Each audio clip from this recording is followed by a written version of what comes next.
Hello everybody, and welcome back to Fast Master English.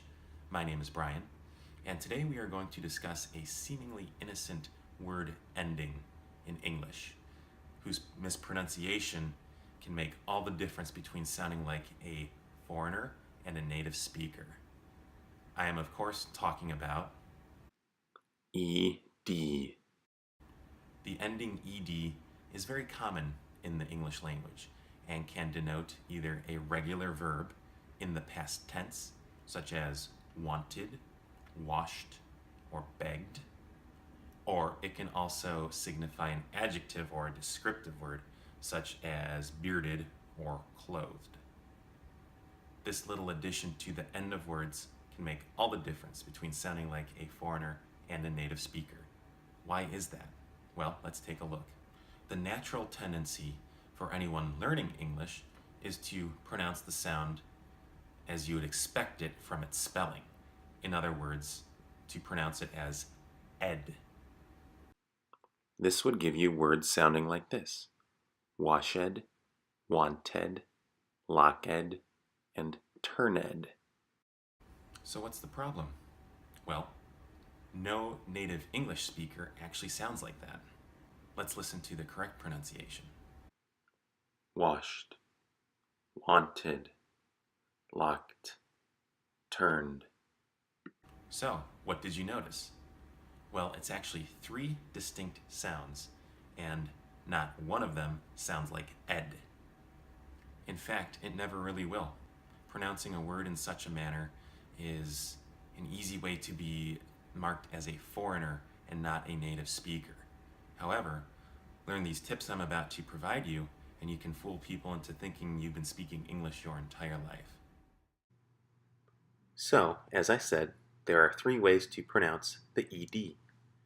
This chart tells us everything we need to know as far as pronouncing it correctly in different situations. The question is, how do we know what these situations are? Well, let's take a look at the chart. Now, it may look somewhat complicated, but I'm going to try to make it fairly simple for you. We have three categories of different pronunciations, which all depend on the final sound of the main word. And notice I said sound, not letter, which is very important. The key to understanding this chart, and the ED sound in general, is in the final column, where it says extra syllable. Each word in English is made up of one or more syllables, which is simply another word for a vowel sound. For example, the word sound has one syllable. English, the word English has two, and the word syllable itself has three. So, why is this so important? Well, if you look at row number 1, we have words that end in the T or D sound, such as want or end. This is the key sound we need to look for because these are the only two sounds where we pronounce the ED as an extra syllable.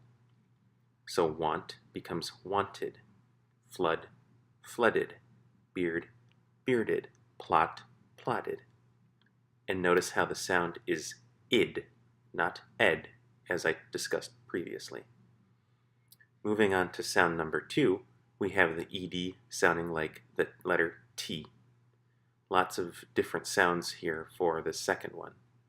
For example, box becomes boxed, like becomes liked, wash, washed, watch, watched. And lastly, we have the ED sounding like the letter D. Any word whose final sound does not fall under the first two categories will fall under this one.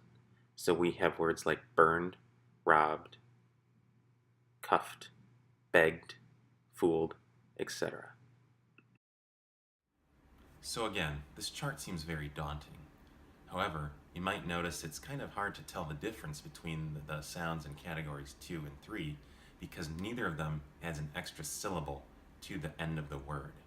The T and D sounds are very similar, and in the course of a conversation, you probably won't be able to recognize the difference anyway. So with all this talk, here's my main point. In order to pronounce the ED sound correctly, the most important thing you need to know is when to add an extra syllable, and that's it. So, If you want to practice something that will really go far to make you sound more like a native speaker, learn the proper pronunciation of ED.